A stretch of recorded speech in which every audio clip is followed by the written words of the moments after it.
Hey, what's up, creamies? Welcome to the Ice Cream You Meme. I've looked at the statistics and I've seen that a lot of people turn it off in the first minute. So I'm gonna try to hit it real quick. We're here. We're doing stories. Let's fucking let's get after it. Let's get into it. JD, how you doing? You were interrupted by Minnie. Is it Minnie? Okay. Yeah, she shocking. Meowed. I'm doing great. It hasn't been 1 minute yet. Please stay. Please. We're talking about fan fiction today. Don't touch that dial. Don't touch it. Yeah. If you touch it, alpha, beta, omega shit, right? You got some of that for me, brother. No, Ben. No. We're sticking in our realm today. Okay, Again, we're going back to our realm. We're going back to our world. The odds are. What are the odds of like horny shit showing up? Like, should we slap a mature one on this one? I filtered that out. I did a genius moment, and I remembered how pretty decent the archive of our own, search options are, and they're beautiful. They're fantastic. I love them so much. Sick. It's gorgeous. I would say, like, as a metadata professional, they are really great. I mean, like, all of these different categories and ways to filter, super robust searching here. Robust. Do you remember how big of a drop it was when you filtered out like the NS? The one thing I do have a problem with when it comes to searching on AO3 or because in other places I can search like author colon quotation, right? I can do that. I could not do that on AO3. Like I couldn't like at least look for specifically like works that have been like orphaned or anonymous specifically, because I was like I don't want to drag people's names into this episode without, sure. But by the way that I narrowed it down, I think I came down to, at least in the fandoms that I was looking at least only 6 pages. So I was only like looking through like 60 things. Okay. We're really niche. Yeah, we're in there. Yeah, we're in there. Refined pool we're diving into. Yeah. So much good information practice to get it down to a manageable number, but we're still going in cold. We don't know any of these stories, right? Yeah. I just basically I just looked at who was in it, the rating, and all of that stuff, and I don't know anything about it. I think I magically also removed the summary from my brain. Sometimes summaries don't even matter, don't mean anything. It could be like a vague little quote. So I don't know what these are about. We're going to choose from them once we get through the little section, and we're going to roll a beautifully weighted D20. This is one of 2 D20s that I have. This is my favorite one. Can you prove orange. It's not like loaded dice that you're not? What if we got? Oh, okay. What if it was like 20? Yeah. No, I rolled a 16. 16. Okay. All right. Not 16. Seems like things are on the up and up here. We're all right. Yeah. 18. All right. Okay. High numbers though. So I'm rolling high numbers. Maybe a little sauce. Yeah. Okay. Because I rigged it so that the high numbers are the ones for each. Okay. But yeah, we are going a little bit more structured today. We've been doing a lot of readings and all that stuff, but I thought let's do a little crossover to how our podcast is usually at, and also how it's been as of late, because we're just having fun doing some stuff, but getting back into something a little bit more familiar for us and also for you. Do not keep that shit on. I know. Are you really gonna let YouTube beat you? Yeah. Come on now. Look, I know that we don't have Subway Surfers playing in the middle of our goddamn video, but we need you here. We need you here. Come on. Do you think? Hold on. Wait. My iPad. Hold on. Yeah. Wait. Showing the iPad's not gonna help. Look, I mean, like, you can just leave us on in the background. You don't have to pay attention. You don't have to look at us. That's not the important part. The important part is the play. Okay, so. Yeah, don't turn off the episode. Yeah. Oh wow. Oh, he's really getting it. Oh my god. Oh. This person's doing a really fantastic job, though. Wait, is this like a tutorial level? This is not the real. No, deal.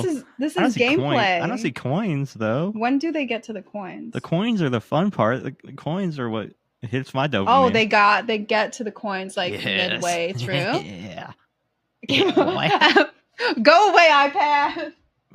Yeah, we'll just start putting Subway Surfer clips in. I mean, work for me. I would. And the thing is, because I'm gonna be the one holding the Subway Surfer thing, it's not gonna be edited on it. I'm just literally holding my iPad. You're gonna get your arm workout in holding the. Yeah, let's go. Let's go. Yeah. Just put us on in the background. Let us run through. Well, periodically, at least we're those people who like don't randomly be like, hey guys, now I'm gonna yell and then not acknowledge it. No. Yeah. We're gonna be like, oh, you're doing such a good job. You're killing it. Mm-hmm. Wham bam. We're gonna encourage our listeners. Is that what? Yeah, we're encouraging our listeners to continue and do their work. Are you? If you're listening at work right now, yes, lock in. Locked in. Get those spreadsheets. Yes. Make sure you are inputting the correct data so that when you run the formula, it is it's going to give you the correct percentage, because that's what I was going through today. I was doing my own database management today, and I was going through some stuff to make sure that I could get a percentage for a lot of numbers. And then I realized midway through that I was copying the wrong thing because I had put in the wrong tags for the thing that I was doing. And I was like, oh, that's great to know 40 numbers in. Yeah. So I haven't spent time on this, luckily. So yeah, so I did get up and walk around for a second. Walk it off. You gotta have it sometimes. Yeah, I was like, ooh. It doesn't. Yeah. Anyway. We're gonna get in a different sort of archive today. Archive of our own. Everybody's our own. Yeah. Yours, ours, we. Today. Yeah. Uri. Okay, so today is a fanfiction-centric episode. We have discussed this just a teensy bit on episode 28, just a little bit, and in general. But today, Ben, surprise, we have a focus for today's episode. Last time we recorded, we talked about potentially doing some readings from Archive of Our Own and just going through the tag. But I remembered the feelings that people have about their work on AO3 and the work of others. So I thought we'd get a little set up and ready for engaging in fan fiction in a way that doesn't go, we're not shitheads. We would never troll anyone, but just to let the people know ahead of time, we don't do that shit. We're not that type of shit. Don't listen to the last couple episodes. We may have shit on some things, but generally speaking, once we got to the holding stuff, the beholder, that shit was... That's mysterious. I'm still intrigued by that. Sound off in the comments if you want to hear about more holding. I'm gonna do my own holding time. Type my own comments and you could be like, yes, please. Yes. Send it in chat, our chat. Yeah. Ben and I are shitheads, but not in that way. So you already know that. But for anyone else who might come into this for the first time, I'm here to tell you that Ben and I are going to be perfectly normal about this in a podcast way. I prepared some discussion notes and questions for us, so don't worry. Additionally, for myself, I did for a very long time in college. I did a bunch of papers and projects on fan fiction and fandom culture, specifically focusing on fan engagement through production of fanfics, fan art, and other fan content. Also, back when I was a wee baby, I was in the Glee fandom.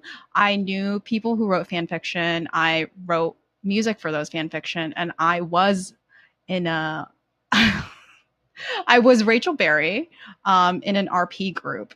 I was in a role play group, and I know what it's like to be a fan. However, I very rarely attended those times because I was not the biggest fan of Rachel Berry, and I think we just needed kind of a Rachel Berry because that was the only one missing. Is that why you have the D20? Is that like part of the RP? No, it was on Tumblr, Ben. Yeah. It was on Tumblr. It was just posting and getting followers. And also low key when I'm writing a song for myself or another artist, if I've never experienced something that I'm writing about, while also asking the person for information, I sometimes turn to fiction to try and sort it out. That's kind of fan fiction in some way. I've written some stuff based on like random TV shows that fit the vibe of the song. We all get inspiration from a lot of things. The one most memorable random thing I've written about is a song called Slow Burn in high school, which I wrote about burning my tongue on March-en ramen. Ooh. And it really hurt. Mm-hmm. It was like, when you burn your tongue and it's like that one part of your tongue is just like numb and also kind of tingly and then cold. Mm-hmm. Yeah. Yeah, it was Unpleasant experience. it was Yeah. unpleasant. Some of the stuff that we've covered on the show can be considered fan fiction, right? Especially if they're created from a piece of existing media. To remind you about fan fiction and what it is in general, it's when fans create some piece of content, in this case, fiction about a piece of media. And to quote me from 2016, I'm doing it again for my for my essay. In Henry Jenkins' Textual Poachers, Television Fans, and Participatory Culture, he introduces the idea of Certeau's textual poaching analogy and connects it to fans and the way they interact with their chosen media. Jenkins speaks of the analogy of poaching parallel to the way that fans step into the territory of writers and raid on the literary preserve, only to take away things that are relevant to them and their interests. Fans poach specific things like characters, their backstories, so that they can apply their own interpretations that may resist the author's intended meaning, therefore establishing a semiotic warfare between the fans and the authors. It's important to note that not all poaching is subversive of the original meaning of the text and can sometimes be supportive or something that counters a progressive move in the media that it is poaching from. So fan fiction, you take little bits and pieces of from things and then you make something out of it, right? Everybody say thank you, JD, from 9 years ago. You're so smart and so awesome. I love you. And stream music from one. Anyway, you're welcome. Most importantly, Ben and I are engaging in this stories not to poke fun, but to look at them from an analytical, kind of funny point of view as people who look at stories and try to understand what makes them scary, a good meme, or some aspect of pop culture. I have pulled anonymous AO3 fanfic on topics we've covered before, and we'll let you know what episodes we had them on so you can check back on what we know and what you can know. We're looking at stories from anonymous authors. However, on the off chance you haven't stopped the episode yet, and you're like, wait, that's me. Hit us up, icecreamumeme@gmail.com. But now that we're done with that part, Ben, have you ever participated in fan fiction of any sort? No, I have not. This is like you're like in anthropological terms or sociological terms, probably ethnographic terms. You're definitely like the fixer. You're the gatekeeper here. So I appreciate you kind of setting the stage, and I'm a little scared, honestly, at that. Like, I feel like there's a lot of like, hey, you guys, don't get mad at us. Hey, all right, we're gonna be nice. All right, let's Ben and I are so nice, guys. It's okay. It's all right. We're just having fun here. We're just having fun. It's okay. So I'm a little scared, but I appreciate that you have the knowledge of the subculture, this background, this long history here. And I feel like you're a safe guide, you know. I don't feel like you're going to leave me in the waste and I'm going to get like attacked by fan fiction authors. I'll be like, it's Ben. Yeah, I mean, you can blame me. It's okay. But yeah,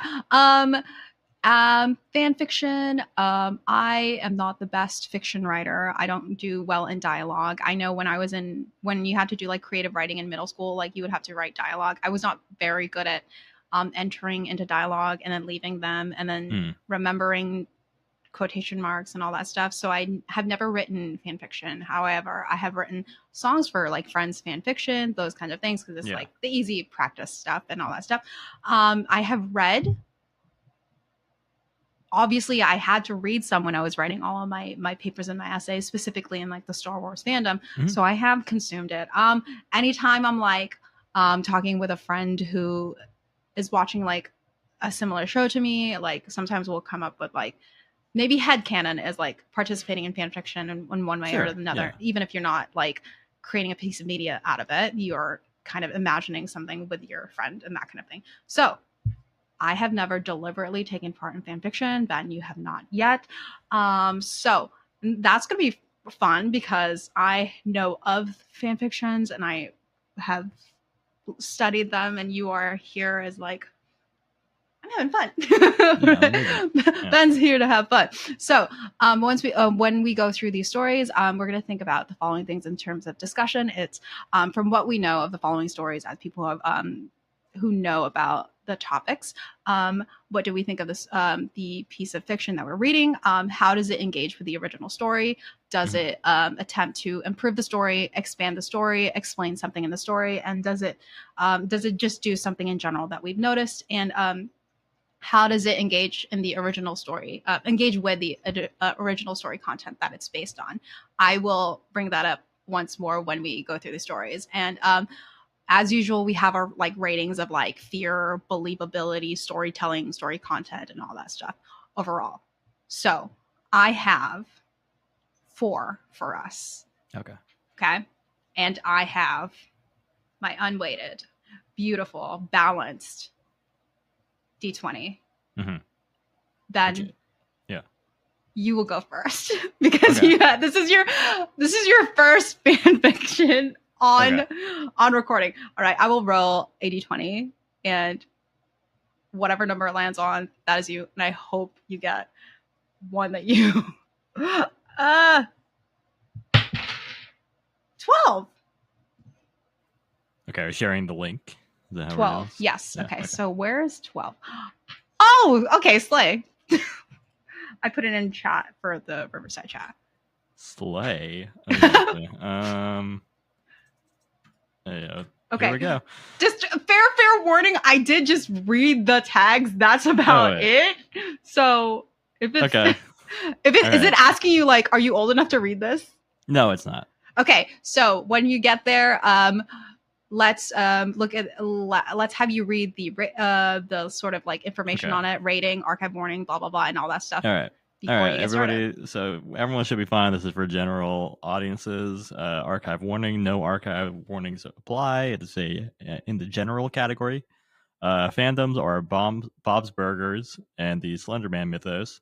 Relationship is Linda Belcher and Slenderman. Characters are Linda Belcher and Slenderman. Additional tags are fluff, friendship, food, crack treated seriously. Okay, so before we get started, Please I'll get you a little bit into some of these like terms and connections. So we have, you said relationship, Linda Belcher and Slenderman.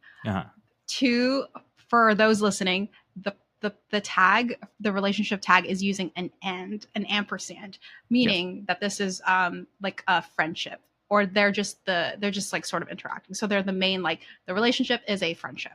If it was a slash, if it was Linda Belcher / Slenderman, that would then it would be like a sort of like a romantic kind of thing. But because it's an ampersand, it's just they're friends. Then we head into fluff, which is just, like all like feel good, fun, like just nice stuff happening. And then crack treated seriously. This is do you know what crack treated seriously means? No, I do not.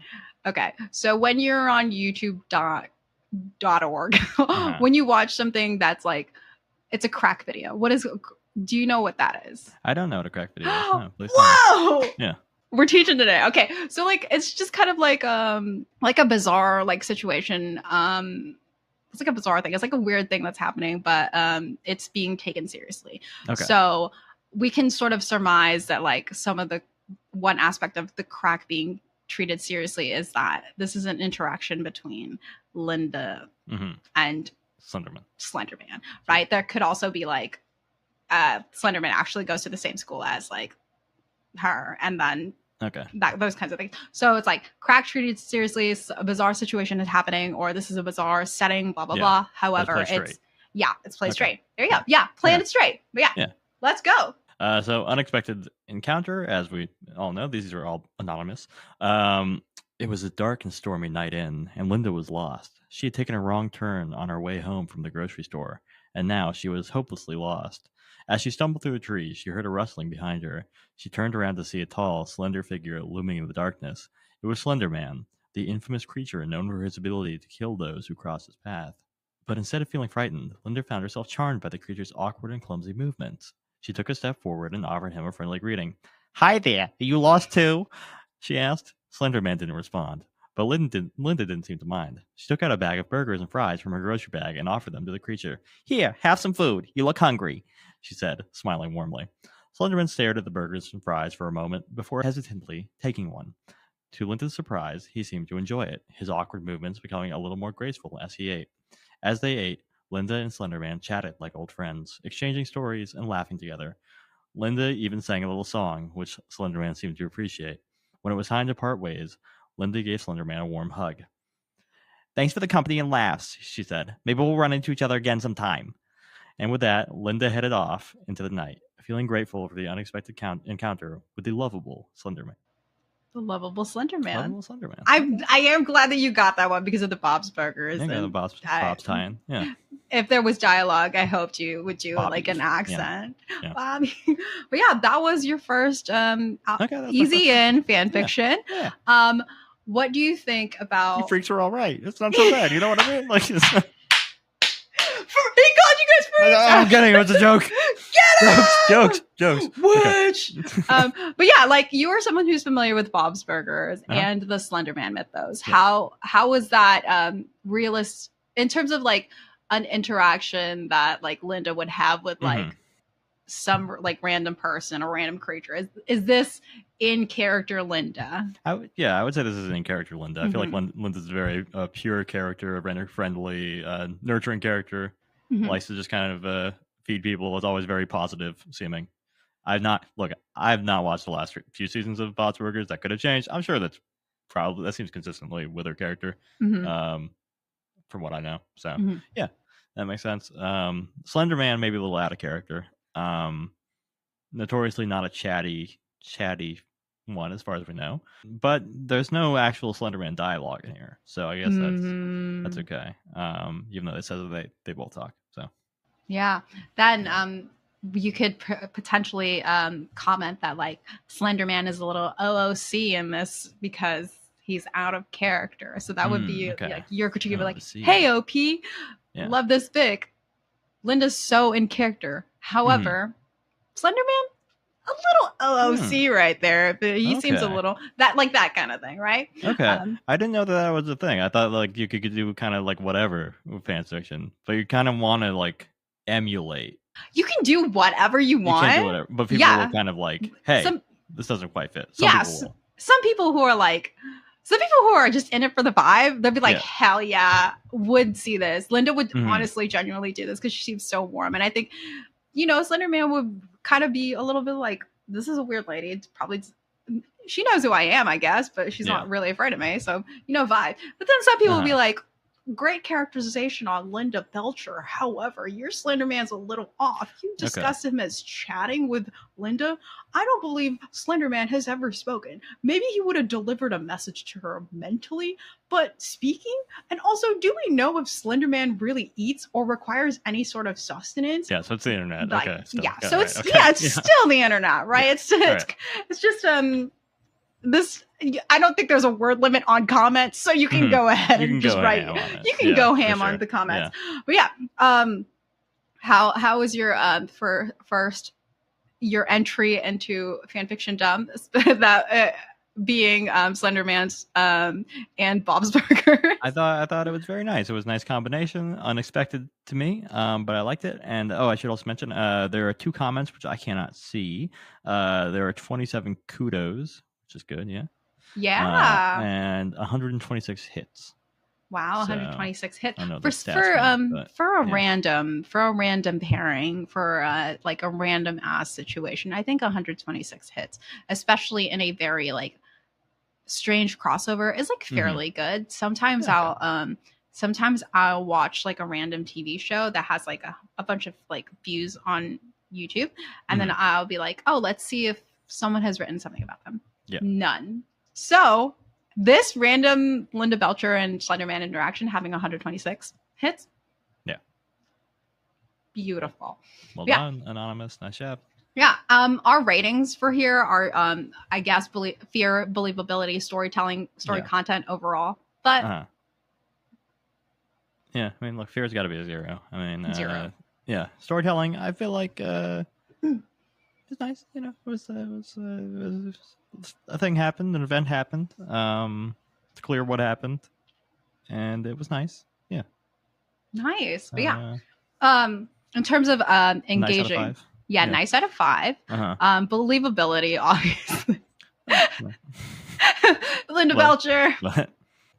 Believable Belcher activities, but as you pointed out, as we both pointed out, Slenderman maybe a little out of character. But I don't mind that. Like I'm not here to judge. I feel like it's kind of boring. Slenderman's probably writing about Slenderman. It's not the most exciting. He's kind of just a looming presence usually. Yeah, I wonder if one of these days we do a personal run of the wiliest Slenderman fan fiction that we find on our own time, not on this show, this family friendly event show. Yeah. But yeah, in terms of the story itself, does it engage in any way with the original story?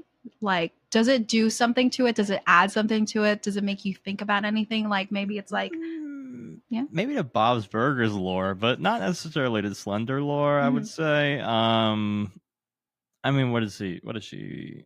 How did I describe it? The infamous creature known for his ability to kill those who cross his path. Is that really what Slenderman is known for? Is that an ability? Is killing people and is killing things an ability? Is murder an ability, a skill? Ability? Like, I feel like it's supernatural. It's not like a supernatural ability. It's because anyone can anybody can do that, probably. Like, know, like, so I don't know. Yeah, I feel like there's more things he's known for, right? Like within the Slenderman lore. So I would say it's not an expansion of Slenderman lore. Mm-hmm. Yeah, maybe it's like a little side quest for Slenderman. A side quest for Slenderman. We did mention a little something a while ago. That's like, does it attempt to, or does it do something with the character? We were like, Slenderman was chatting. Yeah, it made us think about the story of, like, in the original piece of Slenderman content, right? Not the photo and the edits, but like the stuff that like followed it and has made it into the Slenderman mythos. Marble Hornets. Does he talk? No, I don't think so. I think Slenderman is generally kind of a visual presence, like a looming, you see him in the corner or stuff. Mm-hmm. Whether we're talking Marble Hornets or a Slender Game or anything like that. Yeah. So that's kind of an interesting thought, because it's like, okay, what does Slenderman sound like? Does Slenderman have, maybe because he's in wherever the Belchers live, does he have an accent? Potentially. That seems to be implied here. Maybe, I don't know. Oh my god! Local to the boss. Is he in the local to the Boss Burgers? Oh my god! City Slenderman is a local. Mid-Atlantic. What if he had like an old school, like, what's the, like, those old film accents? Like the transatlantic accent. Yeah, the transatlantic accent. So you're just like, does that take away from how scary you are, like, visually? Sure. It's impossible to be scared with that accent. Slenderman, like, doing a fainting spell. Thanks for the burger, toots. Thanks for like that. Yeah, it's not. Oh, Linda. Oh my god. Yeah. But yeah, and I guess, at least for me, it engages in that way. It makes me think about, like, what Slenderman would sound like. Yeah. What would he chat? What engaging stories would he tell? Does he tell jokes? They laugh together? Yeah. What jokes does Slenderman know? Yeah, because it's like, listen, if I encountered Slenderman and I was as nice and gentle as Linda, and I was opening and welcoming, what kind of stories do I expect Mr. Slenderman to be telling me about? You know what I mean? Yeah, right. Like, how he got here, like how the drive was here. I don't know. Like, I don't want to listen. Yeah. Peace and love, but I don't want to hear any murder stories, crimes. Well, that's what he's known for, is his ability to kill those who cross his path. So once again, is killing an ability. Yeah, You can accidentally do a kill. Yeah, that's manslaughter. That one's called manslaughter, not an accidental do a kill, but that one's a manslaughter. It's a little whoopsie. Yeah. Well, my bad. Hey, Mr. Judge, my bad. Yeah. That if you're, don't do a crime, but if you're have done it on accident, consider going. I think if you say my bad, then you're good. That's not legal advice necessarily, but like, I'm pretty sure, like, if you admit, hey, it was a whoopsie, you'll be okay. My bad, dude. They'd be like, oh, yeah, you didn't do it. You know what? You're free to go. You're good. You're good. This seems like a chill guy. I mean, like, we're gonna. You're standing there with your pocket, your gray sweater. You're just like, my bad. Your Honor, I'm just a chill guy. I'm not. Oh my god! To think about being the other freaking lawyer attorney on that side, I should be like, is he using the "I'm a chill guy" meme as a fucking defense? Yeah. Oh my god. Thicker than the Brilliant, brilliant legal minds. Brilliantly. Oh, yeah. That is in the updated revamped, like the reboot of Suits. Ooh, now we're talking. Yeah. But bunch of millennial Gen Z lawyers Yeah. don't want to do their work. Just come to the office and be like, "Yo, my bad, dog." Your Honor, I'd like to talk to her. You at the bench.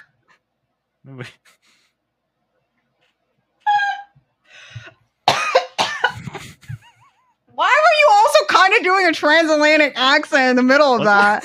That's why I was like, I don't know where he's going with it. I'm going with the Southern lawyer. Oh, I'm sorry, that was my bad. I've just seen Joker Folie à Deux, wherein the Joker does a whole thing where he does a Southern accent. What is this movie about? Yo, we can't get into Joker Folie à Deux, really. Not on this beautiful episode. Not on this beautiful episode. It's a terrible movie. It's really Todd Phillips hates his audience is like the major factor. That's mostly what it's about, is how much he fucking hates people that like the Joker. That's real. That's genuinely like it seems to be the main through line, because it's like a musical, but it's like I forget the term. There's no original songs in it, or there's like a jukebox. It's a jukebox musical. Mm-hmm. But they're like intentionally. It all intentionally sounds bad. I think like they're not singing well. Like they got Lady Gaga in it, but she doesn't. Lady Gaga. And they're like not making her sing well. Like they're making her like kind of sound like a little off, you know. And it's just like all kind of like 50s era like show tune stuff, I guess. And it's just like it's rough. It's like a legal drama, and then there's also like the main thing is like Lady Gaga's character. She's like the Harley Quinn, but she kind of like she's one of the representatives of like the fans. So she's like basically like, "Oh, Joker, you're so cool, Joker. Yeah, you're such a bad boy, Joker." Like that's all that's like her thing, right? And she's like trying to egg him on and make him do more Joker shit. And then throughout the film, there's like more people that represent the fans, and they're all like pieces of shit, and they're all just like. You had Lady Gaga on your jukebox musical, and you don't utilize Lady Gaga's voice. Not the full effect. No, certainly not. Especially on like 50s like show tunes type stuff. Her stuff with fucking. Oh my god! She's got the goods. We know that. We know this. Like she could have brought the house again. It could have been good, but I think it was like a spite film more than anything. I think it was like I fucking hate you people. The movie sucks. The music sucks. It's painful to sit through. Fuck you for watching this. I think it's like what happened. Did you watch it in the theaters? No, I did not. No. Oh my god. We only watched the first Joker like last month. Oh. And then Joker Folie à Deux after that, because it had just dropped on like Max or whatever. That's crazy. I feel like people were really like, I mean, like at least from what I was seeing when I was on the internet, back when I was on the internet, people were like, "What's this movie going to be about? How are they going to use Lady Gaga on here? She really loves to lean into her characters and go ham." Because there's like maybe a couple like months ago, I saw like the Lady Gaga Joker, some related vinyl at like the store. Ugh. Brother, yeah, that's not gonna be good. Oh my god, I'm gonna fact check later if it's like re-recorded versions of it. Because if you're genuinely like, ew, there was nothing. I didn't enjoy any songs in it. Like, that's crazy. I was just like, and for something with Lady Gaga, you'd be like, oh, that's good. Like, oh yeah, she's great. You know, that's crazy. Yeah, there was a vinyl. That's crazy. Just a cash grab. Oh my god. Purely like that's all I can do. Oh my god. Can't, awful soundtrack overall. Well, so Joker Folie à Deux. Joker Folie à Deux. Do not recommend this. This fic we do recommend for an easy cash read. It nice toe in the water. Yeah. We've got the fluff. We've got friendship food. Everything was promised as it was, but now, 'tis my turn. Slender Man appears on Ben's episode 20. It's a really good listen. Make you think, but also make you go sad face. Both of our episode 20, right? We shared that topic. Oh yeah! Because I did the history and JD did the visual. But yeah, well, surrounding Slender Man. Ben, you can listen to the history of it from Ben, and then you can Photoshop yourself some Slender Man photos with me. Completely forgot that I was in that. I was just listening. You're in the whole every time. episode, JD. You're a co-host with this, yeah. I just sort of appear and I'm like listening the whole time, and then I forget that I speak. Yeah. Okay. Yeah. Now, 'tis my turn. We've got 3 left. One. I think. Okay, now that I realize that I am in the Slender Man episode, we've got a fair cut. Like, I think 2 of them are you, 2 of them are me. So that's nice. Okay. Because it used to be 3 of them are you, 1 of them is me. Oh, okay. And then I realized, oh, yeah, I am in that episode. Okay. Yeah. Okay. She landed. Good Hold throw. on. Number 7, bitch. 7, A. My favorite number. My angel number. It's my angel number, guys. Angel number. Gorgeous, because I get a Ben Drowned related episode. And I did Ben Drowned on episode 4 of the podcast. Ben was also there. This is an old one. Top 10 Bens. Top 5 Bens. Ben Drowned. Top 5 Bens. Okay. All right. I'm going to. Yeah, it's okay. It's cool. All right. So this one is once again rating general audiences because I filtered specifically for it to be general audiences. Archive warning, no archive warnings apply. Category general. Fandom is creepypasta.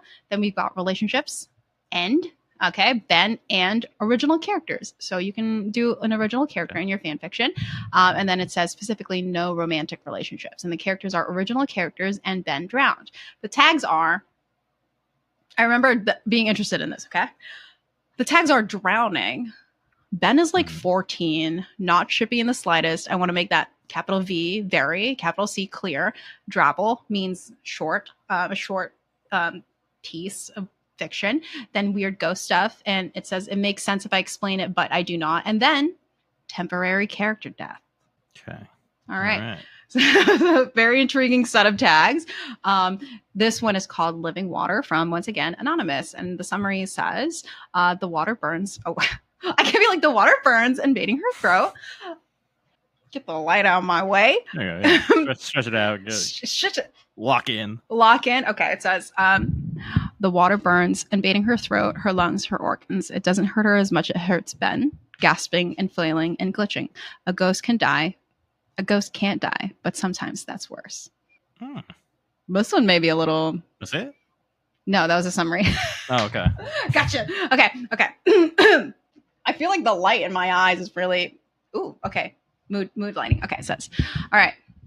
A claw through her neck. It kills. She's not dead yet. Not yet. Not yet. The water splashes around her, engulfing what she calls a body, filling her lungs, her gills, the puncture in her throat. A timer ticks down 1 minute. Her body can last without life for 1 minute. She can last within her body without life for 1 minute. Not dead, not alive. The water hurts. It shouldn't. It doesn't hurt her as much as it hurts him. Ben flails, gasping for air that a ghost can't take, glitching as the water tries to drag him down, down, down. Animal is her name. It is what she is, a beast, a predator, made for hunting and killing and pain. Most of all, she is protective. He shouts, glitching nothingness that should have been words. He's dead. So is she, if not for long. It is long enough. A scaled arm wraps around his middle, claws digging into the soft flesh of his abdomen. The water splashes and ripples in anger, trying to pull them down, down, down. The water wants its prize, and she won't let it. He is not its to keep. The water is strong, but it's no ocean. It's no sea. She does not need to listen to it, does not need to heed its call, its demands.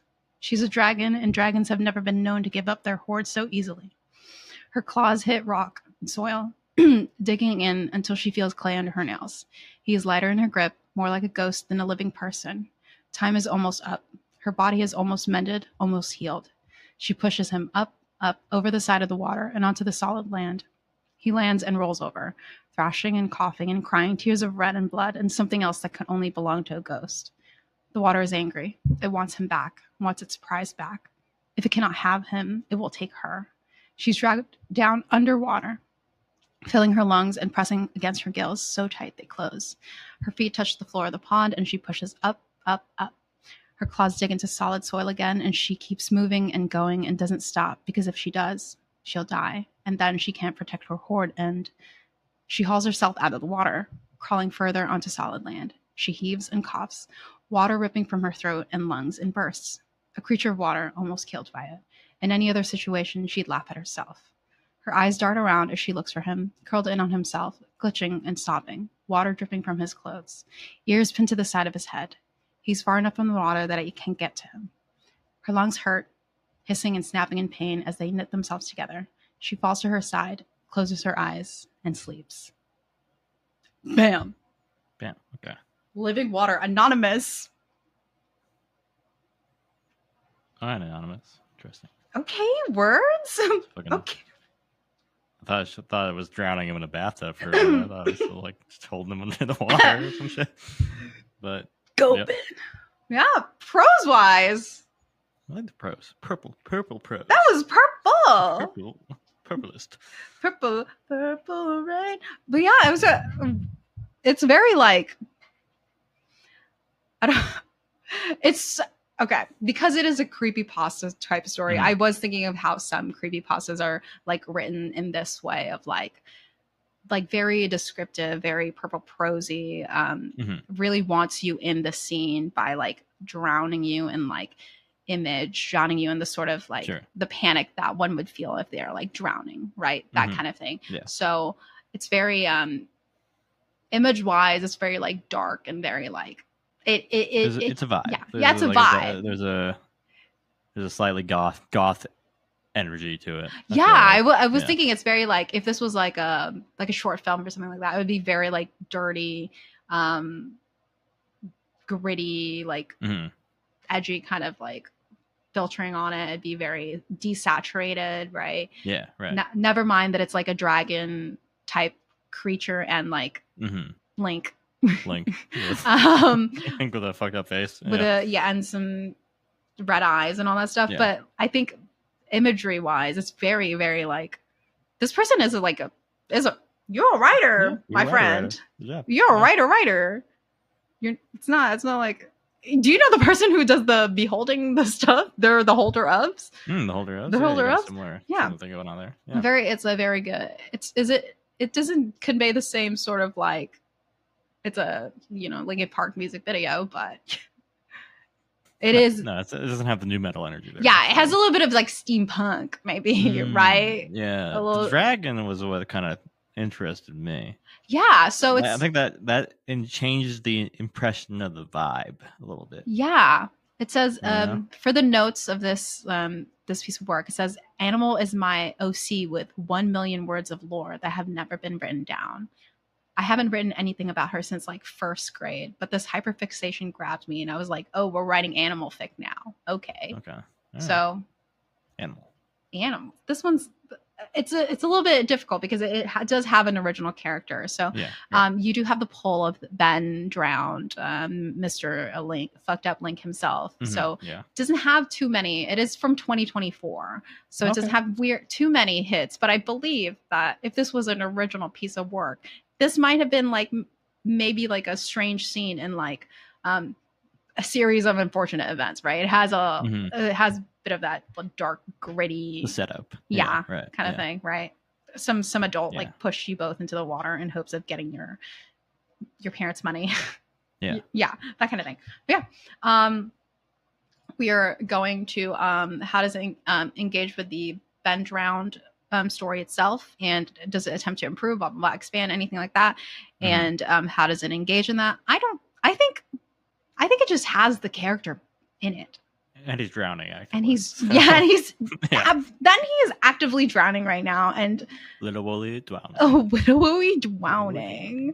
But that's at least, I do feel a sense of like, I don't ever feel bad for Ben drowned in the original content itself, right? I'm just kind of like, get out of this video, stop it, right? Stop being weird. But in this, I do feel a little bad, like very specifically knowing that this creature from the computer video game is 14 years old and drowning. Now I'm like, I feel bad. Yeah. Ben does not drown.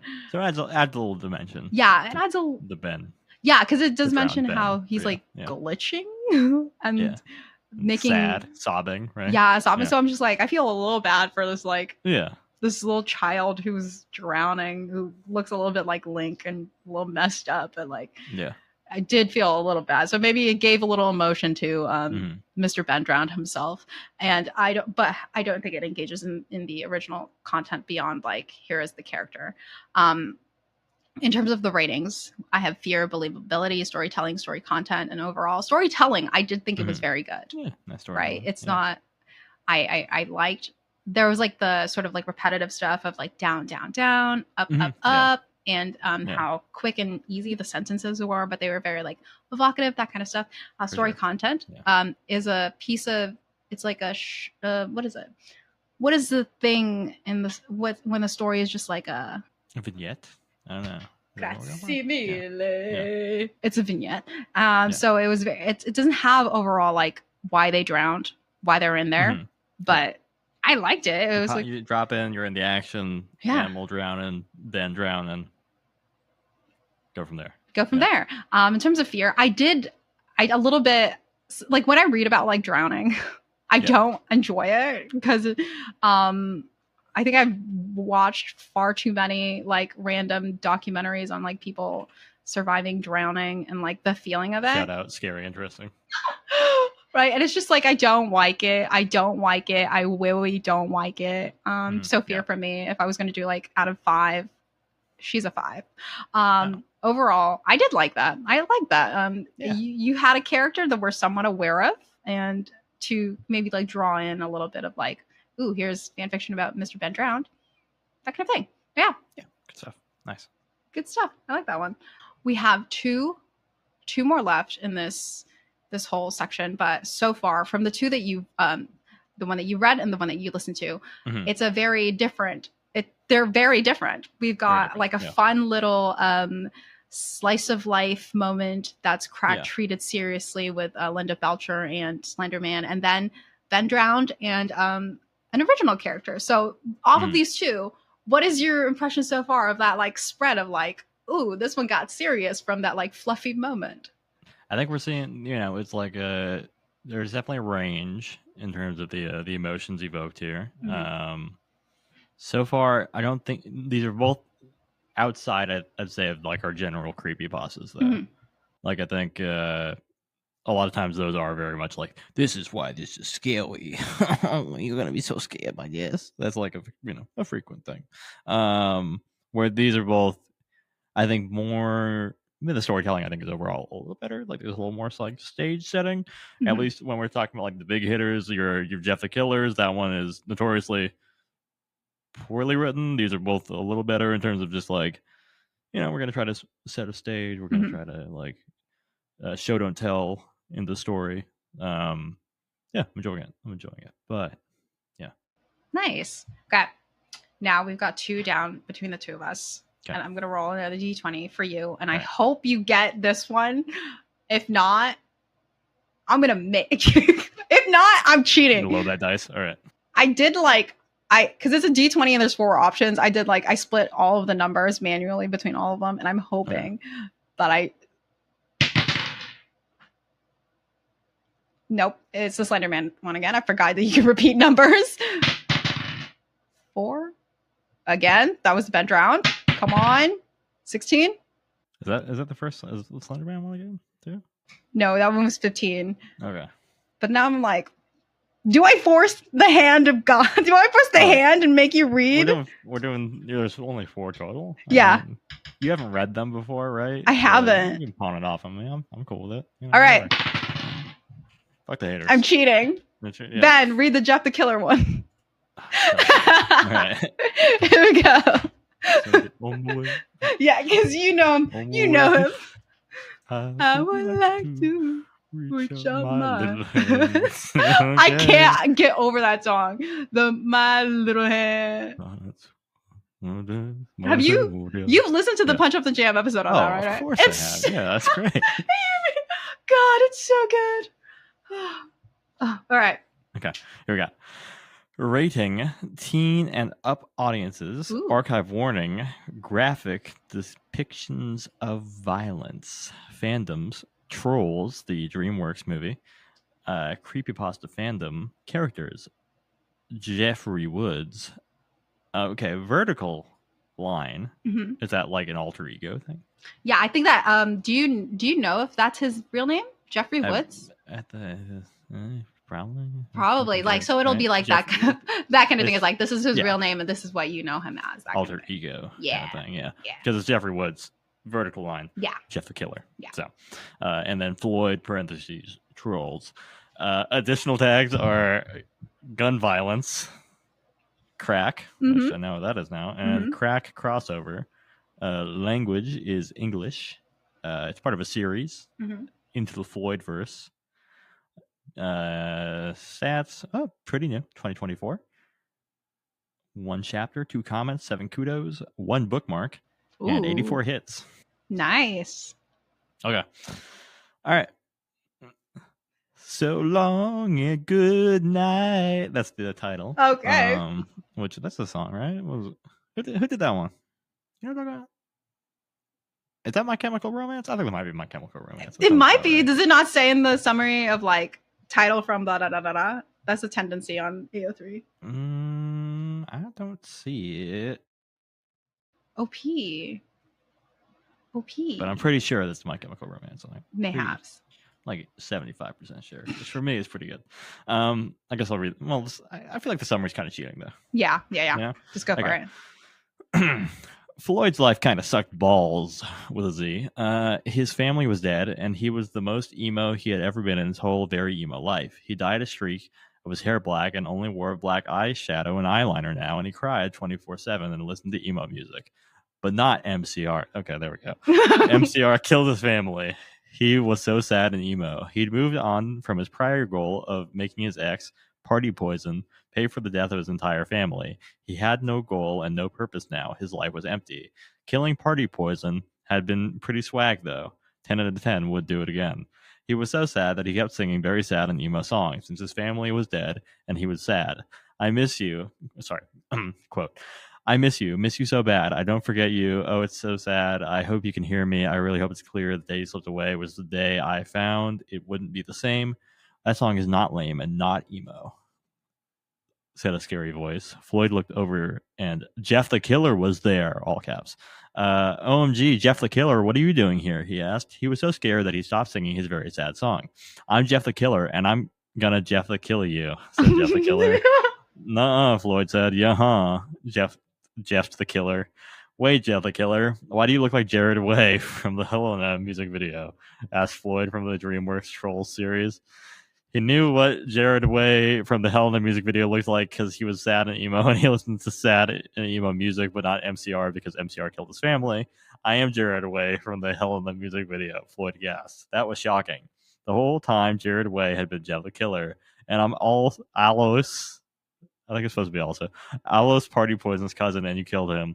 Now I'm gonna kill you, bro. He literally killed my brothers first. Floyd said, "I'm gonna Jeff the kill you." Oh wait, Floyd thought. I'm gonna die so bad, and then he started to die so bad. It wasn't fun. Jeff the Killer was trying kill him. It was hard though, since his knife was person sized and Floyd was a little creature. He did a little dance and Jeff the Killer kept missing. It made him mad. Floyd tried to give him sad puppy dog eyes so he wouldn't Jeff the Kill him. It didn't work. Go to sleep. Oh, that's a classic line, said Jeff the Killer, or Jared Way from Tat Helena music video. You go to sleep. Maybe I'm gonna Jeff the Kill you, Floyd said, and then he pulled out a gun and he Jeff the killed him. He could have done that earlier, but he forgot it was an option. Ow, Jeff the Killer sank to his knees. You Jeff the killed me. And then he Jeff the died. Well, that happened. And then Floyd sang the rest of a song that Jeff the Killer interrupted. And I can't take it. It wasn't fake. It happened. You passed by. Now you're gone. Now you're gone. There you go. There you go. Somewhere I can't bring you back. Jeff the Killer wasn't dead, though. So he sat up and said, that's really corny. And that he fell over and died for good. The end. All right. Well. So that is So you know how you read crack treated seriously first? This one is Yeah, just this is straight up crack. crack. Yeah. This is just straight up crack. So you've experienced both sides of the crack Yeah. coin. You're familiar now with crack. Now I know what crack is. Yeah. You Now I know, that rock. you know, you're real intimate. I forgot mid the whole thing that it was about one of the characters was from Trolls. Yeah. Because then when you got to like, Floyd was just a. yeah, because you're like, oh, and OC or sucks something, because the knife is person sized, and I was like, why is he carrying a big ass knife? Oh, this is a character from Trolls. Dude. He's like that tiny. And then I looked up Party Poison. Yeah. That is also That's a Trolls character. No, it's Party Poison is portrayed by the lead singer of My Chemical Romance. They are from a thing. What is this from? A Fabulous Killjoys. This is from Danger Days. What is Danger Days? Is that not an album? Yeah. So Party Poison is also Gerard Way. So Gerard Way died a million times in this piece of work. So there's 4 parts and 4 parts of the Floyd verse. The Flurse. He's gonna Jeff the kill you. I'll just hit the summaries on this one. Party Poison, part 1. Party Poison kills Floyd's brothers since he hates corporate boy bands. Floyd goes on a revenge arc to get back at him for killing his brothers. Part 3, Floyd and Party Poison are sharing a hot dog and have a Lady in the Tramp moment. And part 4, was it casual when Party Poison took Floyd home? Was it casual when he introduced Floyd to his family? Was it casual when Party talked about marriage like it was the most natural thing in the world? Was any of it casual? Is that a Chaperone reference? Is he trying to quote stuff from the Casual song? You don't think it's another MCR deep cut? Oh my god!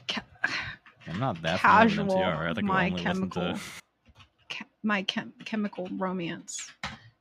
No. At least it doesn't seem so far.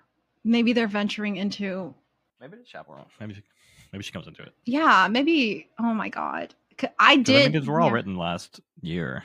Yeah, I think maybe it is a Chaperone reference. I do now realize that I know who Floyd is as a character. Additional tags: song, casual, Chaperone. Oh, nice. Nice. I'm an adult. Okay. Anyway, this was Floyd was portrayed, voiced by Troye Sivan in the movie, and he was the one who was trapped in the. Oh, I get it now. Why he doesn't like corporate boy bands or whatever? Because Floyd was in the movie Trolls. Floyd was trapped in like a thing, a perfume looking thing for 2. Fake pop stars who would use the essence of Floyd in order to make themselves talented. Which Trolls were this? Wait, Trolls band together. Okay. So this is like because I was like, I think I've seen the first Troll. Okay, I've not seen Trolls. Yeah, this was from 2023. I watched this at my brother's girlfriend's house. So you get around to seeing Trolls. I have not seen. Listen, I've not seen the third Trolls film any of the Trolls movies. Yeah, but I've seen this one. That's one of the Trolls movies. You've seen a Trolls movie. Yeah.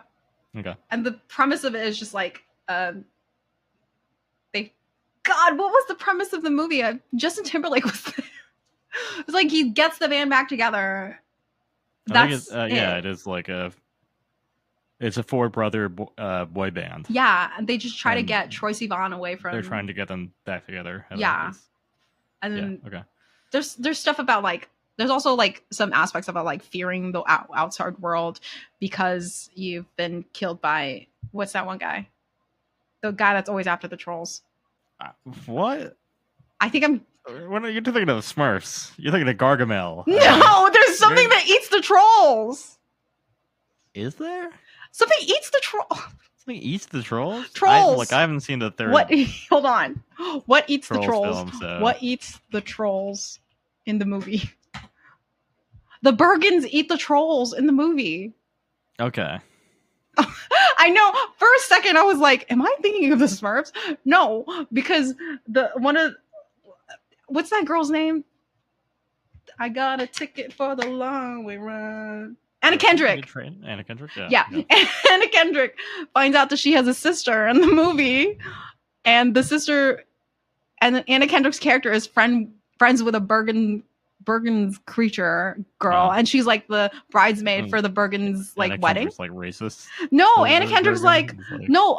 Anna Kendrick's sister is racist towards the Bergens, but then she's like, actually, you're like so cool because you're my sister's best friend, and you're not actually here to eat us. And then there's obviously some bits of like the Bergens like getting her head real close to their mouths, but they're like, we would never eat you. We're cool people like that. So yeah, do I recommend it? It was one of the only movies you saw in 2023. Shh, wait. No, I didn't even see this in 2023. Is the thing I saw it in 2024. Yeah. So the Trolls movie. Yeah, the Trolls movie.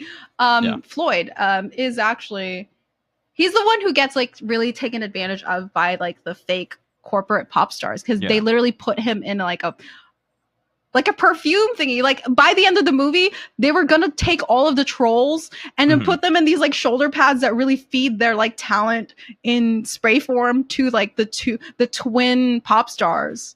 They were really getting their essence. So I understand. Like this engages in, I think, the trolls. Yeah, they were engaging more so in the troll movie than Jeff the Killer. Like Jeff the Killer's only there to Jeff the kill someone. Yeah, I do think there's some familiarity for sure with Jeff Killer. Yeah. We got the go to sleep, of course. Yeah, iconic line. I know. I can't believe you remembered that. Yeah. Oh, how could I forget? I mean, like I just got it because you said it, and I was like, "That's a cool line," and then you're like, "The line," and I was like, "Oh, slay!" I mean, it's like right up there with like All Work and No Play makes Jack the Little Boy. Here's Johnny. It's Murder in Time. Like that's like right up there. Wait, where's It's Murder in Time from? Scream, I think. Yeah, Scream probably. Is that a play on It's Clobber in Time, or is this Clobber in Time new? It's Clobber in Time is a reference to It's Clobber in Time. Right, oh, okay. Because I was like, wait, am I once again lost? The Thing. Another Ben, by the way, Ben Grimm. So many Bens in the world. Ben is still not in the top 10. God damn, not top 10 anymore. Even fuck. You gotta stop reminding me about other Bens that I do enjoy. I do love The Thing. I know. He's such a cool man. Benito Mussolini. I'm tried to dissuade you from that one, but that one, I think it's purely the name. Maybe change your name to Benito. Yeah. Yeah. Okay. Follow the Bad Bunny. Yeah. Do it. Like be like it's always because of Bad Bunny. Yeah, I'm not doing it because of Benito Mussolini, JD. I'm not changing my name to Benito because of that. You never know. Some people I have to hide my power levels. Like, dude, what do you think I am? I can even just be like, oh yeah. Ben, you have to say it out loud because some people will be like, oh, your name is Benito, and you have to be like, Bad Bunny, dog, Bad Bunny. You know how I could avoid that is just continuing to call myself Ben. Okay, like I just skip the risky no one for imagination. A white Benito. Wait a minute, that's a good nickname. White Benito. That's a drink. I think I like to order a white Benito. Ben, that's a drink. That is a drink. It's a Sobe pina colada with a Sobe pina colada, and it has like for some reason like lychee, like a lychee fruit in it, and tropical. Yeah, so let you get everybody. The next time you go to a bar, if you're someone who maybe gets you a white Benito, and then don't explain it.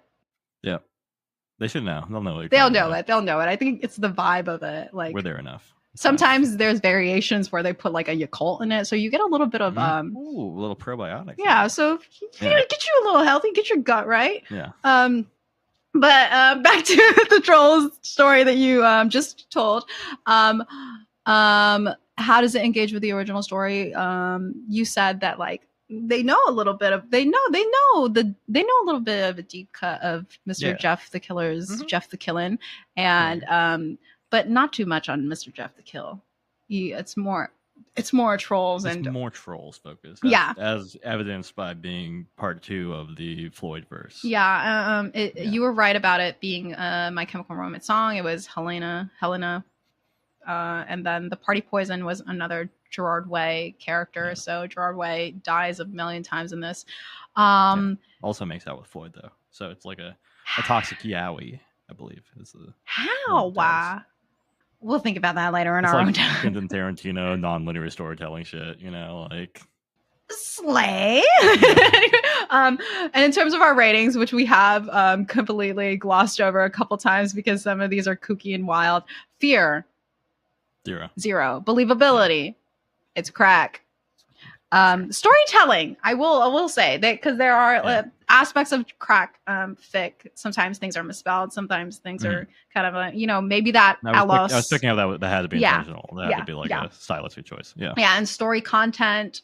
Yeah, great, interesting. We really thought about it. It had us pause a couple times and an overall. But yeah, we've gotten so far a good spread of fan fiction. So I hope this one returns to the feeling of Ben Drowned so that we can have a little so we can bring it home a little bit, reel it in a little bit before we get to what is this? What do I have on my agenda? What's on my agenda? Oh, we got actually two. No, we got one more, but it's an actual creepypasta. Ooh. Because I was looking for if they had creepypastas on fan fictions, because I'd be like, that would be cool. But I think this one just is a creepypasta. Yeah, is a creepypasta. This one is oh my god. Anyway, this one is from an orphan account, which is different from an anonymous account. An orphan account is when someone keeps because you can have the option of like deleting it. You can orphan it but still have it attached to your name, or you can orphan it and have it not attached to anything. So it's just linked to an account that says orphan account. You can't go and click on it and find like a list of all the fan fictions written that are linked to an orphan account. So this is someone who doesn't want to delete the work but wants to keep it up on archive of our own, but unassociated with their name. Gotcha. Okay. Yeah. So this one is the rating is not rated. The archive warnings are graphic depiction of violence, major character death, and the fandom is the backrooms. Right? Okay. Nice. And this is from a series, but this is from 2023, and it's got 1 kudo and 39 hits. I think 5 of those hits were me refreshing the page, so I'll keep refreshing it for you. Nice. Okay. This one, it seems to be in second person POV, so I'm sorry if you don't like being told that you're doing something. All right, let's go into the back rooms. Okay, I got to get my non-Valley girl voice ready. Okay, says, you wake up hearing the blaring of your alarm clock and slamming the button, stopping the buzzing in your ears. You get out of bed, get dressed, and brush your teeth. You grab your keys, realize you're too late, and get into your car. You're driving to the building you're working at, and you turn up the volume on the radio, which is talking about a man who had gone missing about a week ago. You turn into a dark alleyway, seeing a dark, twisted silhouette. It appears almost immediately, and you think you're just tired, shoving the tiredness out of you. The radio is still talking about the man whose name is Jason Gray. Jason worked at the same construction site you work at. You start driving to the spot, and you finally get there. You get out of your car. You start running to the building because of your tardiness, and you suddenly trip over your foot. You sit up. When you tripped, you didn't feel the concrete, but felt the sensation of falling for eternity. You look around you, seeing the yellow walls and hearing the white lights. You stand, seeing a sort of maze around you. The markings on the walls are arrows with lines separating them. You look down at your watch and the numbers are going wild. They stop at 3 a.m. before the screen goes blank. You take it off and throw it, frustrated that you can't use it before it suddenly disappears. It seems to have phased right through the floor, and you step over the spot to ensure it's gone. The foundation is solid here, though. You look around, confused, as you suddenly realize that the laws of physics don't work here. Not that you took physics class in high school anyway. You start looking around for the exit to this place, and you don't see it within the first few minutes of your trekking. The yellow walls don't seem to end, and it's a few hours before you see something unfamiliar. There are arrows on the walls, all pointing in the same direction. There are other marks among the arrows, but there are also words. The words are mostly scribbles, but you can make out 4 words. Don't move. Stay still. You're pondering about the words when you suddenly hear screaming. You look over to your left, seeing the same twisted silhouette you saw in that dark alleyway. The wind forming from your running whips past your face as you hear the creature running after you. You look behind you, seeing it gaining, and you turn your direction, and the creature slams into the wall behind you. You smile to yourself, running into a room you haven't seen before. It has walls that look like plus signs, and you run past, looking to your left again and seeing another room. You sprint toward it and see the creature running just behind you. You see a hole in the floor and jump down immediately, barely avoiding the gangly creature behind you, panting. You look up from your position and you see that you have landed in a house-like structure. You look up back towards the hole, only the hole is no longer there. You remind yourself that physics doesn't work in this world and you walk towards a staircase. You run your hand up the banister, reminiscing about your old house when you were a child. You walk up the steps, turn a corner, and see a large white room with only one window in it. You walk over to the window, seeing many more windows, almost as if it were an apartment complex. The complex has grass at the bottom of it, and the space is shaped like a triangle. You turn away from the window and keep walking, turning down a hallway and seeing a void. The void has something on the other side, and you look down it. The nothingness seems to stretch forever, and you look up, seeing the same thing. The other side has a large boxed-in hallway, like the ones you were just in, with a green exit sign above them. It looks like a stick figure running through a door. You turn back around and walk through the hallway, turning down another corner and seeing an exit door. You run toward it, hoping to find yourself back in the concrete structure you once knew as your workplace, but it's just the same room you had found yourself in earlier. You walk through the yellow halls and see an opening that you walk into. You find a slide-like place and slide down, stopping right before you hit the door on the other side. You stand up, open the door, and your vision goes black.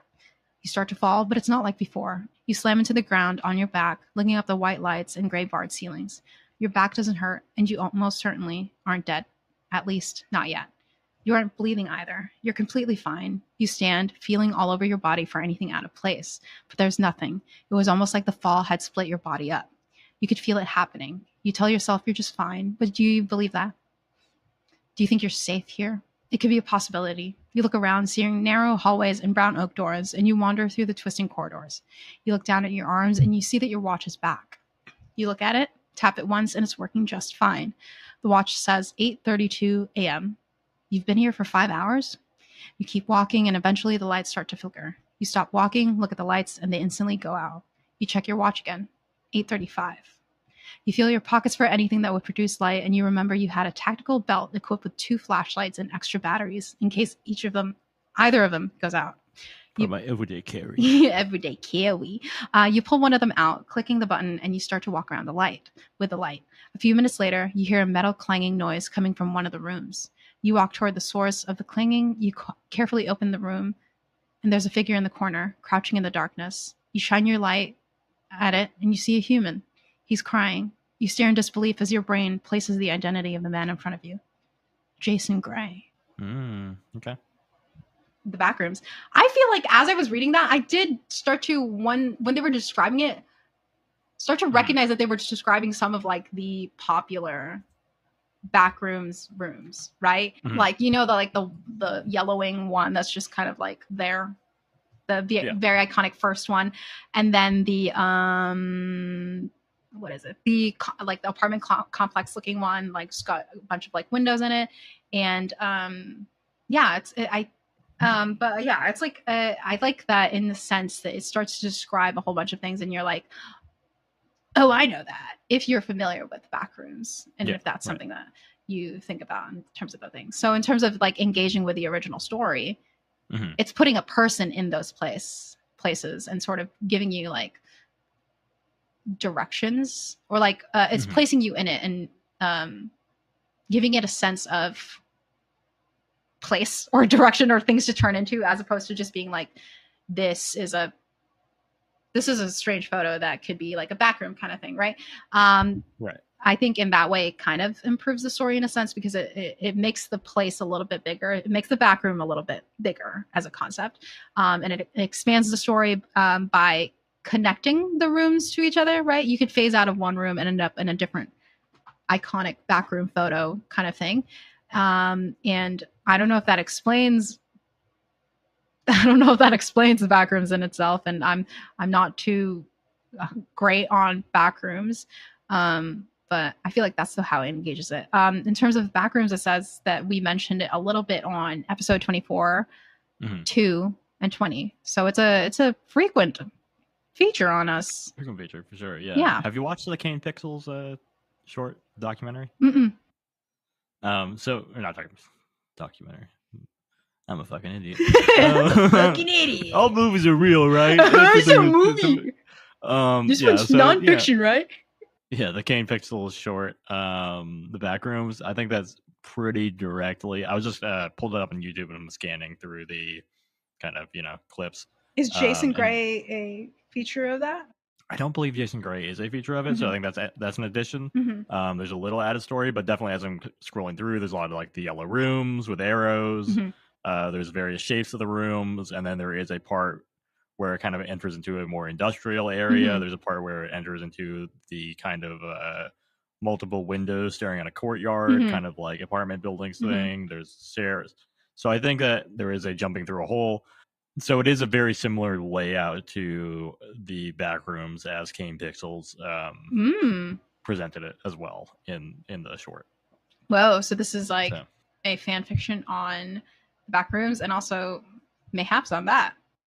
Yeah, perhaps inspired as well by the Kane Pixel short. Yeah, which I think that has really popularized the Backrooms as a kind of concept too. I think a lot of people know it as a Kane Pixels thing, even though he's not necessarily the creator of the concept of the Backroom. Yeah, the Backrooms for everyone else is from a post on 4chan. That's just like a really weird room. Yeah, the iconic yellow room, right? Right. But yeah, I think I like that one. I forced you on the Jeff the Killer one, but it was because I knew I didn't read it and I knew that you knew about Jeff the Killer more.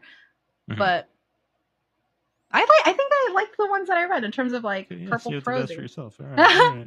No, I did roll a D20 on all that. That had 20 options. You cheated when you gave that me one was because you said I could do it. Well, yeah. Oh, yeah, of course it's fine. But... Are you silent or were you silenced? I was silenced. Exactly. Sorry, I apologize. My bad. But yeah, in terms of the ones that I pulled from this in a safe way, that concludes the 4 ones that we chose. However, we have one creepypasta on fan fiction or the concept of fiction in general. I will give this one to Ben because I think when I glanced at it, it's a decent one. A secret bone. All right. Yeah, see, I gave you all the weird ones, so you can close your section on like a really cool and interesting and fun one. Look at how nice I actually am. Okay. Oh, it's from the Creepypasta Wiki. Exactly. Who I still don't have the images activated for. Title of this one is The Writing Process. It is in the category of mental illness. A burgeoning adolescent writer sits idly at his workspace. He is in the process of writing a story. He is a meek-eyed, unkempt boy with a feeble, slightly malnourished build and combed black hair. Despite his weakly disheveled appearance, his talent exceeded all physicality and was often lauded by adults triple his age to be undeniably genius. He received much praise and acclaim in this manner. Many applauded the young boy for his way of using clever rhetoric and elegant prose, all while contriving genuine and lifelike characters. Indeed, he knew that he had a tremendous talent in this area. The boy, in fact, often thought that his talents were completely wasted on the likes of high school competitions.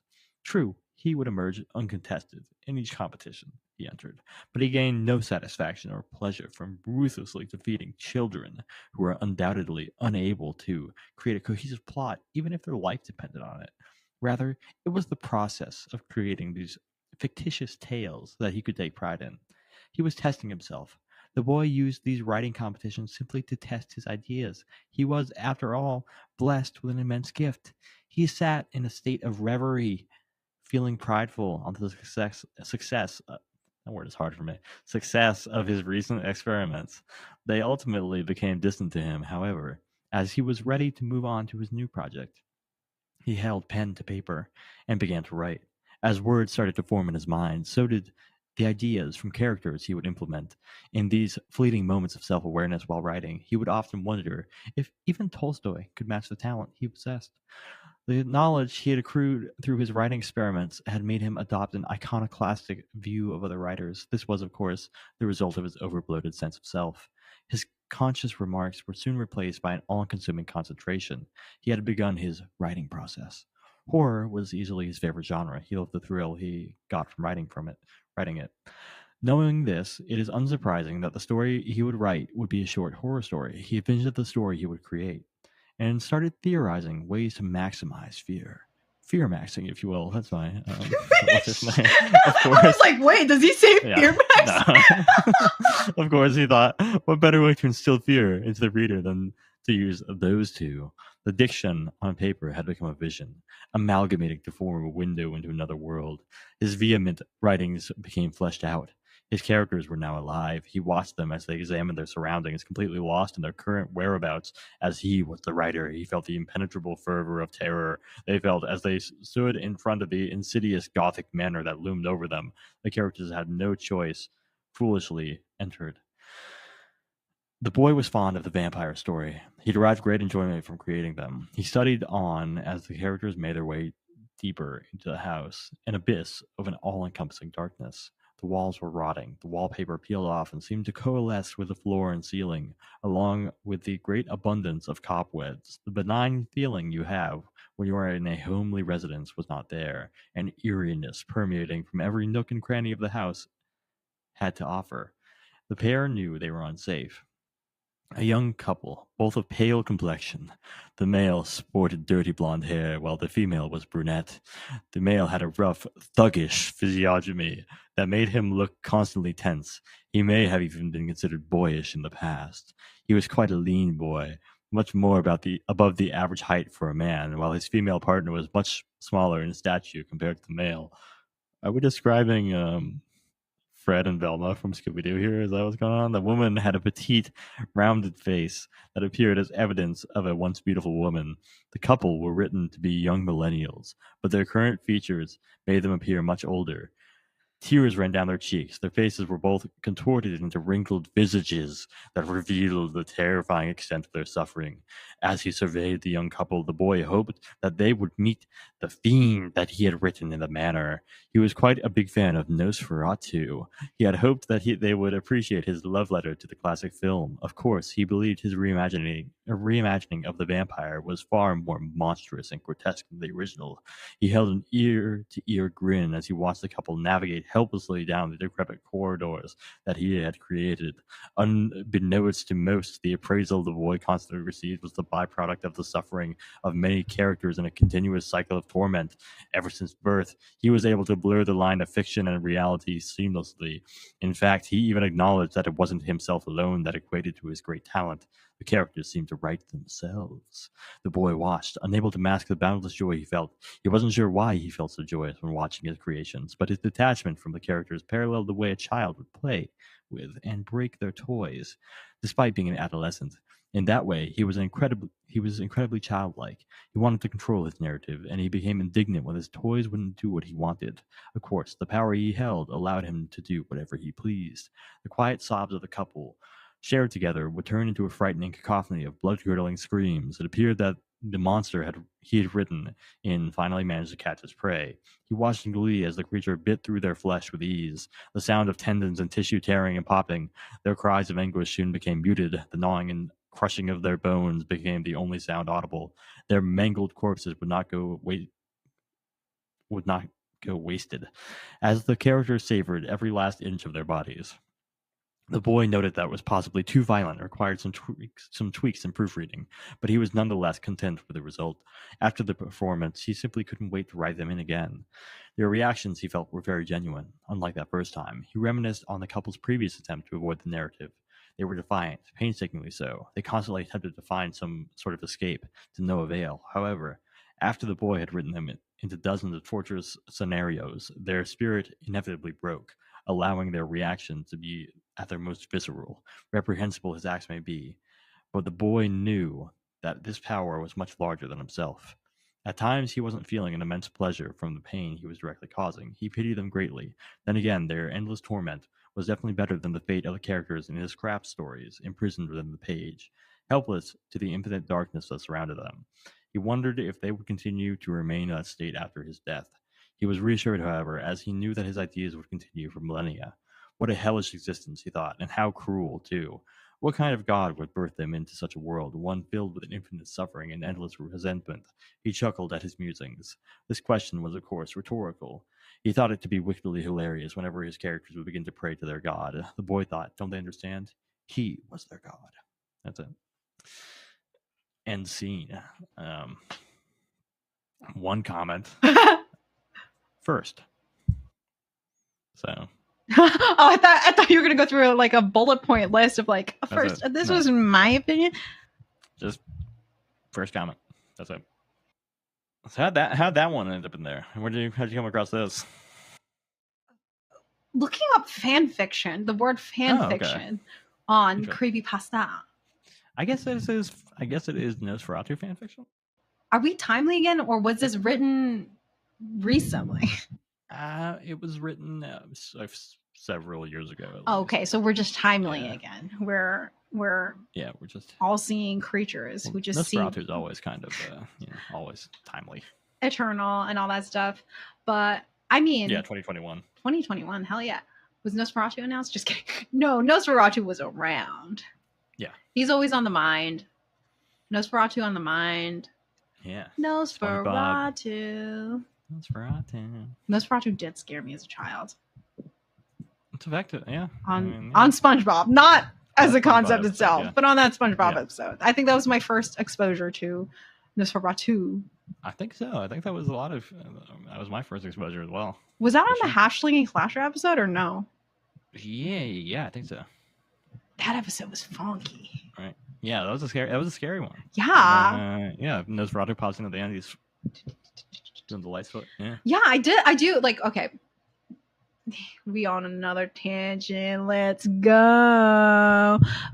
Back when like our cartoons, our kids shows had like that one random fucking traumatizing ass episode. Yeah. That just scared us for no reason. They think they're still doing that. It's just like we're not kids. So we're not exposed to that. I have no idea, or if it's even allowed. Are you allowed to terrorize children on TV in the same way? I feel like. Yeah. I feel like the last recent one that I saw was the on the Adventure Time, and it was the sheep or deer character that would take off its hooves and then would have like hands like that, and it scared me so much. I know I was an adult when I was watching that, but it did scare the shit out of me. Yeah, Adventure Time I think overall had some dark themes for sure. Like the Lich is pretty creepy. Yeah. I love Adventure Time. I think it's a great show, but definitely there's some spooks. They did have some spooky stuff on there. There was the one at when they were in the house, when they were in the tree house, and it was like thundering outside, and there was like that typical ghostly little girl that was like coming closer and closer to the house. But I hate that episode. I think. Let me just recap. Like, no, I get the Courage the Cowardly Dog was like in general very scary, but that show you knew that it was going to be scary, so you'd have your like episode that like traumatized you for several months on end. But when it's like a random show that you're like all of a sudden there's a scary episode, you're like, it can be more scary. Yeah, it can be a little bit scarier than intended, but. Yeah.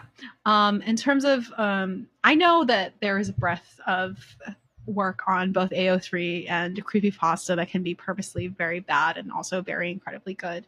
In terms of the fan fictions that you've read today, where does the writing process sit? I feel like it was like trying too hard. Does that make sense? Like, I feel like, the whole like, look, I'm writing about a writer, so I have to be like real writerly. I gotta really throw these fucking words at this motherfucker. Yeah. And it was like, you can say less. You can say more by saying less sometimes. You don't need to get into the SAT words. They don't need it. They don't necessarily. We're not being asked for this to be an AP exam at the end. I did wonder when you were reading it if that was like, was it written like that on purpose to sort of show that this is like a snobby writer that I'm writing about, or is that just the style of the author's writing? I think it was like partially kind of that meta thing of like, this is about the evil writer boy. So it's Evil like, writer boy. but it's also like, I don't know. I feel like if you were doing that, you could have written as the evil writer boy. Yeah, and I think you can convey evil writer boy without sounding like that, right? I think so. Yeah. Yeah. I think just some of it seemed a little. People don't talk like this. People. It's just. Yeah. Yeah. Yeah. There's a thing right now for people who have spent Jesus, years, fives of years on Tumblr, where if they read a book that is like pretty recent or gets popular on like Book Talk or like Twitter or something like that, they can easily identify if someone who was on Tumblr. Yeah. Because of the like there's some tells. Yeah, which is like the way was on Tumblr or was writing fan fiction. Because one of the like the big tells sometimes of fan fiction is like how purple prosy something is, right? So one of the stories that we read, the Ben Drowned one was very purple prosy, is very descriptive, but it's not too like the Backrooms one, I could see it as like an existing story itself. Like it was written very like second person POV, and it's just like instructional cry. Like the holder of blah blah blah was also like second person, right? It read like that. The Ben Drown one was very purple prosy, but you could also then argue that like you could tell that this person was on Tumblr for some time when it comes to writing it. Because the tendency of people on Tumblr, I guess, is like very long, descriptive, overly floral, like paragraphs about things. Yeah, right. Those kinds of. So like what people have been able to do now is like if they read like something that went popular on Book Talk and it's like pretty recent, they'll be like, oh, I know this person was on Tumblr. I know they have an AO3 account, like that kind of thing. So it's very interesting to like, in the sense of like, I wonder what that was like back in the day. Like, what was like the inside thing of like, I read this and I knew that you hung out in these types of circles. Right? I know you were on Twitter. I know you were on Tumblr. The tells were. Yeah, for sure. What are the linguistic tells for like those kinds of things? Yeah, I think part of that is like there's when we do writing online, there are no editors. Like a lot of like self-published shit is like tends to get a little extra wordy, maybe a little more ungainly in terms of like just there's no editors. Nobody's telling you, hey, you can cut this out. Like, hey, this is not, shorten this up a little bit, tighten it up. So I think that's a part of the kind of modern writing style is like not the reflection, not being used to editors or not like thinking like, oh, somebody else is going to read this and cut a lot of shit out. Not that it's like necessarily a better or worse thing. Like some people do really enjoy the more kind of flowery, really spending time in the world of like whatever they're reading and want that. Yeah, that's totally valid. But I think that is like a different way of experiencing things than like before, when there was like that kind of like gatekeeper process of like, okay, now you go through an editor, the editor whittles it down and gets you to like publishing ready. Yeah, I think that's a good like comment on it, because a lot of like fan fiction is like that's you, that's just you. Maybe you'll have like a beta, which is like someone who will read through your fic, and then you'll maybe have someone who betas it for the purpose of like just editing your words, right, correcting everything, or like making sure that it makes sense within the world. But that's just like also like another person you're maybe not paying, and maybe that's not their job. Maybe this is your friend Saturday helping you out because they're really good at like proofreading things, or they're like an expert in the world that you're writing in. But like for the most part also that's maybe someone who's also like a fan of your work and your style, so they're not going to go ham at you. And it's again, it's probably maybe a friend or somebody else in the community that you're so they're not going to, unless you ask them to, they're not going to be like, cut this entire paragraph out, you just spoke 4 run-on sentences that became 2 paragraphs, and it's just like insane. You spent 12 minutes talking about a fucking gold chain. What is this? Like, this is our content, baby. Yeah. But I think it's I hope that these samples these 4 quite silly but some decent examples of fan fiction have made you think about the act of creating fan fiction, and maybe glossing over AO3 to see if your favorite movie had something on it and what people thought about it. And to conclude this one, of our thinking about our experience in the creepypasta world and some of the things that we talked about and looked at in this in the entirety of Ice Cream You Mean podcast, is there something, now that you have some experience and knowledge of what fan fiction is there anything that we've written about that you would consider making fan fiction or fan content about? I gotta think about that. Who in your list of boys? The list of episodes, because I don't remember. Yeah. A lot of what we've done. Yeah. Hit up that episode guide. The guide is just for us. The guide is for us. No one else has to know what's happened. These guides. We're distracting. Oh, I see you in the dock, but I don't see you in the dock. I mean, Sonic EXE would be kind of an obvious one for like that would be a good crack fodder. I'm sure there's a lot of Sonic EXE crack out there.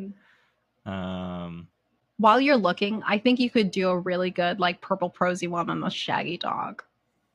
I think that's possible. Because I feel like you're a connoisseur of the Shaggy dog. Of your own volition.